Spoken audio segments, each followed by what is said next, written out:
আলুর ফলন কীরকম হয়েছে এখানে? ফলন এই যে দেখতেই পাচ্ছেন, আমার দু হাতে দুটো গাছ রয়েছে, এক একটা গাছে 40টা 45টা করে ফল হয়েছে। এই আলুটার নাম কি আছে? এটা হচ্ছে পাঞ্জাব জ্যোতি। ও, এই ফলনটা কীরকম, ভালো হয়? ভালো, আপনারা দেখতেই পাচ্ছেন, আপনারা নিজেই বিচার করুন। তো একটা সাইজ তো গাছের সেরকম বড় হয় নাই।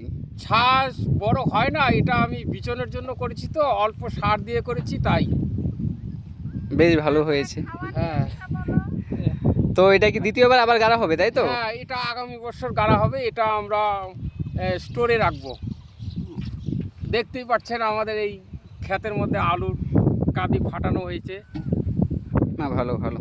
ভালো, আলুটা খাই খেতে। এই যে এখানে আরো একটা গাছ রয়েছে ছোট ছোট, এই যে এটা, এই যে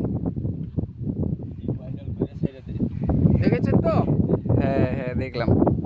বেশ ভালো। বিচনের জন্য সবচেয়ে ভালো হবে, অল্প সারের আলু তো, তাই ছোট ছোট দানা বানিয়েছে। ভিডিও ভাইরাল করে ছেড়ে দাও।